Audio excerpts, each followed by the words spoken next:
आप सेक्स के बारे में बहुत सी बात रहे हो, जो अच्छी बात है, क्योंकि एक लंबे समय से इसको अंधेरे में रखा गया था। जो भी हो, मैंने व्यक्तिगत रूप से आपको कभी समलैंगिकता के बारे में बोलते नहीं सुना है, केवल बहुत ही संक्षेप में, और वस्तुतः आप इसको निम्नतम पर रखते रहे हैं। कृपया क्या आप इसके बारे में बात करेंगे, क्योंकि यह विकृत कृत्य जैसा कि आप इसे कहते हैं, चाहे जो भी इसका कारण हो, समलैंगिकता संसार में थी और है। क्या चंद्र पक्ष का सूर्य पक्ष से संगम नहीं हो सकता? फिर शरीर चाहे जो हो? क्या तंत्र केवल विषमलिंगी लोगों के लिए ही है? क्या लोगों को अपनी समलैंगिक प्रवृत्तियों का दमन करना चाहिए? पहली बात, प्रश्नकर्ता ने अपने प्रश्न पर हस्ताक्षर नहीं किए हैं। इससे स्पष्ट होता है कि वह भी इसके बारे में अपराध बोध से ग्रस्त है।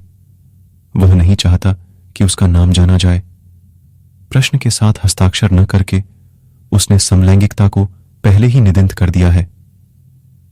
मैं किसी बात के विरोध में नहीं हूं, लेकिन मैं अनेक बातों के पक्ष में हूं। मैं पुनः कहता हूं, मैं किसी बात के विरोध में नहीं हूं, लेकिन मैं अनेक बातों के पक्ष में हूं। मैं कीच डच के विरोध में नहीं हूं, लेकिन मैं कमल के पक्ष में हूं। सेक्स का रूपांतरण किया जाना चाहिए। यदि इसका रूपांतरण न हो तो तुम अपने अस्तित्व की निम्नतम पायदान पर बने रहोगे।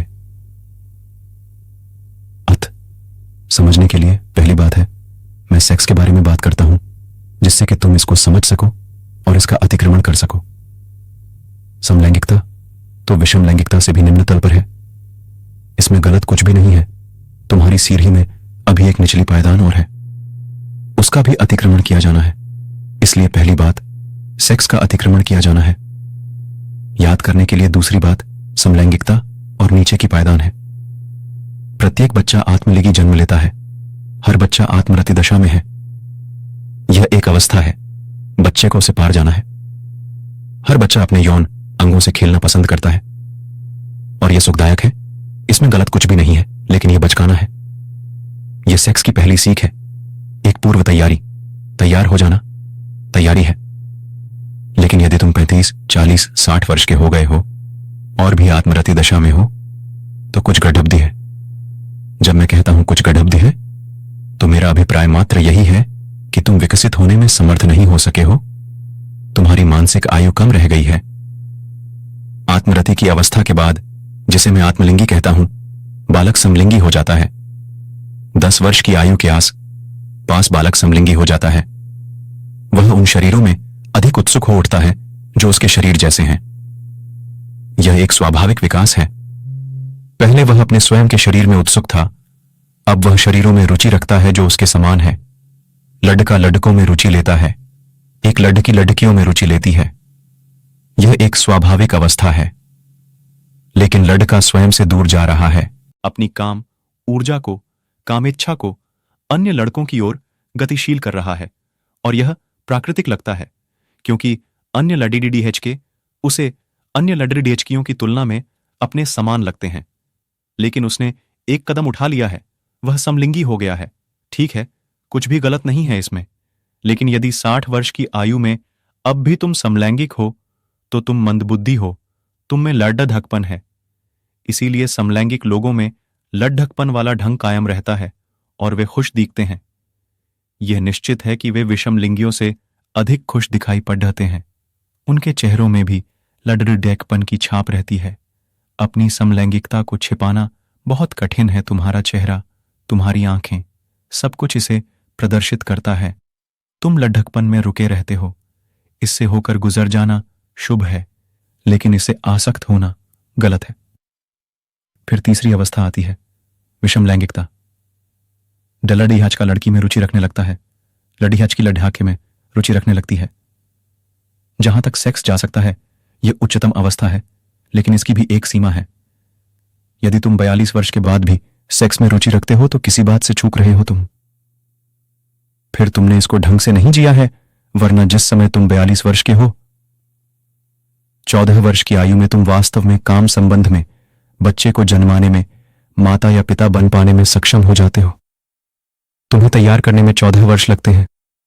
दूसरे 14 वर्ष बाद 28 वर्ष के आस पास तुम अपनी कामुकता के शिखर पर होते हो। अगले 14 वर्ष बाद 42 वर्ष की आयु में तुम वापस लौटने लगते हो। वर्तुल पूरा हो गया है। झुग ने कहा है, 40 वर्ष की आयु के बाद जो भी मेरे पास आता है उसकी समस्या धार्मिक है।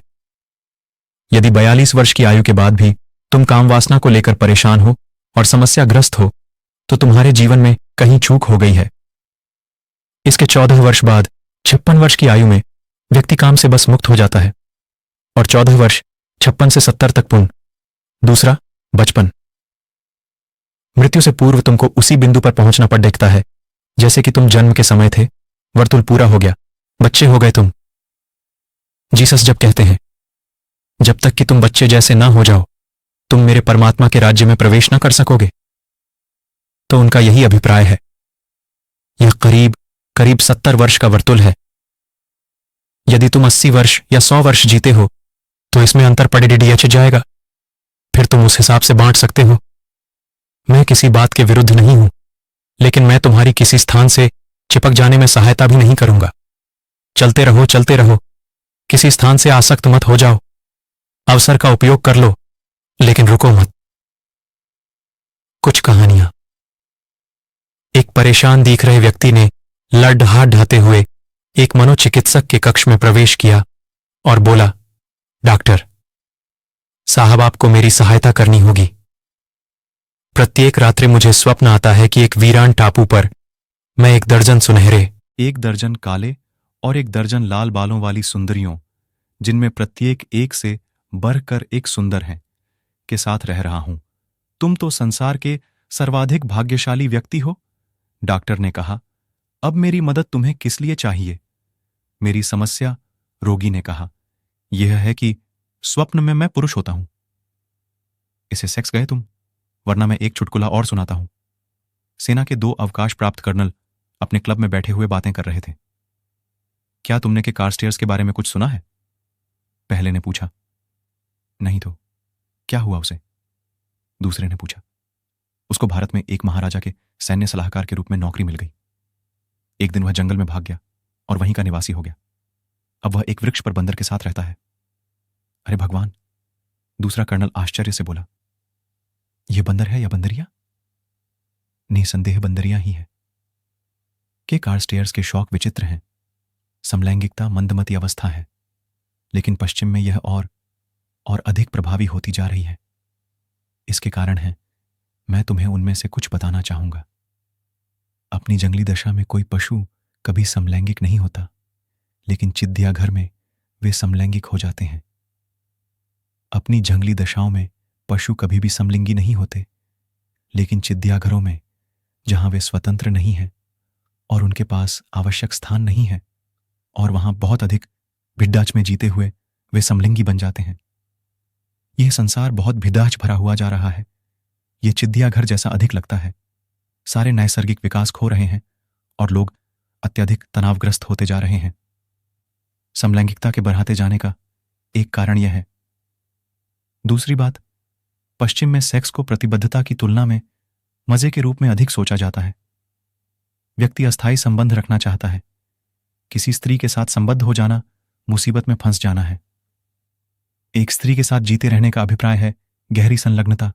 बच्चे, परिवार, नौकरी, मकान, कार और हजारों चीजें साथ में चली आती हैं। एक बार स्त्री आ जाए, सारा संसार उसके पीछे चला आता है। पाश्चात्य मन संलग्न होने से और भयभीत होता जा रहा है। लोग असंलग्न रहना पसंद करते हैं। समलैंगिक संबंधों में असंलग्न रह पाना विषमलिंगी संबंधों की तुलना में अधिक सरल है। कोई बच्चे नहीं और तुरंत ही प्रतिबद्धता लगभग नहीं के बराबर हो जाती है। तीसरा कारण, पश्चिम में नारी मुक्ति आंदोलन कि पुरुषों ने अब तक स्त्रियों का दमन किया है के कारण स्त्रियां समलैंगिक लेस्बियन होती जा रही हैं, और पुरुष ने सताया है। यह अब तक की बढ़ी से बढ़ी दास्ता रही है। स्त्रियों के समान कोई वर्ग जुल्म का इस कदर शिकार नहीं हुआ है। अब उसकी प्रतिक्रिया बगावत हो रही है। पश्चिमी महिलाओं के संगठन हैं जो लेस्बियनवाद, समलैंगिकता को प्रोत्साहित करते हैं। पुरुषों के साथ के सारे संबंधों से बाहर निकल आना है। शत्रु को प्रेम करना भूल जाओ। पुरुष शत्रु हैं। पुरुष से हर प्रकार के संबंधों से हट जाना है। स्त्री को प्रेम करना बेहतर है। स्त्री स्त्री से प्रेम करती है। स्त्रियां और आक्रामक होती जा रही हैं। पुरुष उनसे संबंध रखने से और भयभीत होता जा रहा है। ये परिस्थितियां समलैंगिकता को उत्पन्न कर रही हैं, लेकिन यह एक विकृति है। यदि तुम इसमें हो, मैं तुम्हारी निंदा नहीं करता।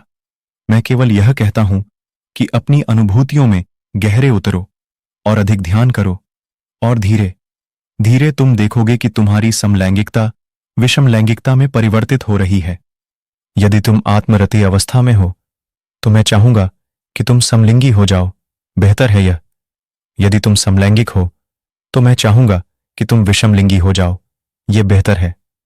यदि तुम पहले से ही विषमलिंगी हो, तो मैं चाहूंगा कि तुम ब्रह्मचारी हो जाओ।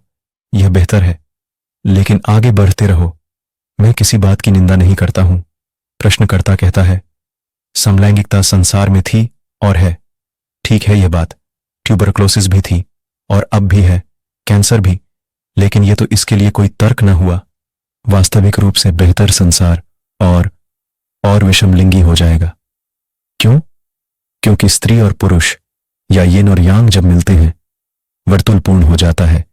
जैसे कि ऋणात्मक विद्युत और धनात्मक विद्युत मिलती है और वर्तुल पूर्ण हो जाता है। जब पुरुष पुरुष से मिलता है, यह ऋणात्मक विद्युत से मिलना है या धनात्मक विद्युत का धनात्मक विद्युत से मिलना है। इससे आंतरिक ऊर्जा का वर्तुल निर्मित नहीं होगा। यह तुमको अधूरा छोड़याश देगा। यह कभी तृप्तिदायी नहीं होगा। समझ लो, यह सुविधापूर्ण हो सकता है। यह सुविधापूर्ण हो सकता है, किंतु यह कभी तृप्तिदायी नहीं हो सकता है। और सुविधा नहीं, तृप्ति लक्ष्य है। याद रखो कि यदि अपने अंतस में तुमको एक दिन काम वासना के पार जाने की चाह है, कि ब्रह्मचर्य को उदित होना है, कि शुद्धतम काम रहितता उपजनी है, तो स्वाभाविक ढंग से चलना श्रेष्ठ है। मेरी समझ यही है कि विषमलिंगी के लिए समलिंगी की तुलना में काम वासना के पार जाना सरलतर है। क्योंकि एक पायदान कम है, तो समलिंगी के लिए यहां अधिक श्रम और अनावश्यक प्रयास की आवश्यकता होगी। लेकिन फिर भी मैं किसी बात के विरोध में नहीं हूं। यदि तुम्हें अच्छा लगता है, तो इसका निर्णय तुम्ही को करना पडिद्रदिष्टा है। मैं इसे कोई पाप नहीं कहता, और मैं यह भी नहीं कह रहा हूं कि यदि तुम समलैंगिक हो तो तुमको नरक में फेंक दिया जाएगा। मूर्तापूर्ण है यह सब। यदि तुम समलिंगी हो तो तुम किसी बात से, वह जब यिन यांग का मिलन होती है, वह अनुभव जब धनात्मक से ऋणात्मक मिलता है, रात दिन मिलते हैं, से चूक जाओगे। तुम किसी बात को खो दोगे।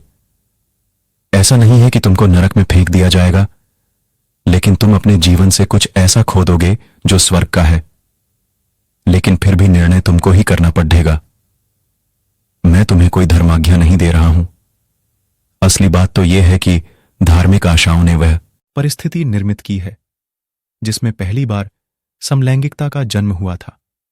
यह जानकर तुमको आश्चर्य होगा कि संसार में समलैंगिकता का कारण धर्म रहे हैं, क्योंकि उन्होंने जोर दिया कि पुरुष साधुओं को एक मोनेस्ट्री में रहना पड़ेगा, स्त्री साध्वियों को एक दूसरी मोनेस्ट्री में रहना होगा, और वे परस्पर मिल नहीं सकते। बौद्धों, जैनों, ईसाइयों सभी ने हजारों पुरुषों को एक झुंड में और हजारों स्त्रियों को एक दूसरे झुंड में रहने के लिए बाध्य कर दिया था, और उन दोनों के बीच के सारे सेतु तोड़ दिए थे। वे समलैंगिकता के लिए पहली उपजाऊ भूमि थे। उन्हीं ने यह परिस्थिति निर्मित की थी, क्योंकि काम एक ऐसी गहरी इच्छा है कि यदि तुम इसके प्राकृतिक निकास द्वार को रोक दो तो यह विकृत हो जाता है। किसी भी प्रकार से अपने को अभिव्यक्त करने का ढंग और उपाय खोज लेता है। सेना में लोग आसानी से समलैंगिक हो जाते हैं। लड्डी डाकों के छात्रावासों में और लड्ढकियों के छात्रावासों में लोग सरलता से समलिंगी बन जाते हैं। यदि संसार से समलैंगिकता को मिटाना हो तो पुरुष और स्त्री के बीच के सभी अवरोध समाप्त करने होंगे।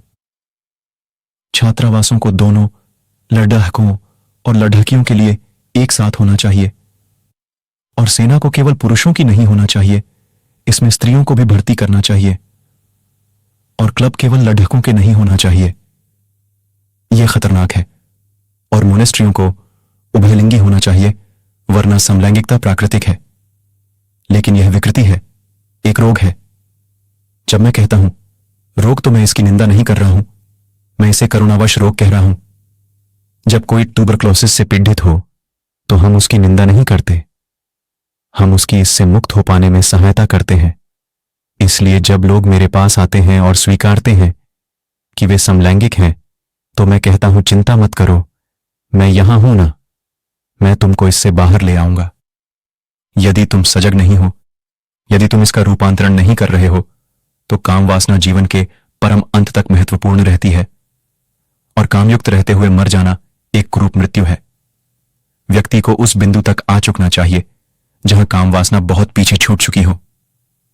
थल एवं जल सैन्य क्लब के 3 बहुत पुराने सदस्य ब्रांडी और सिगार की चुस्कियों के बीच घबड्ढा देने वाले क्षणों के बारे में चर्चा कर रहे थे।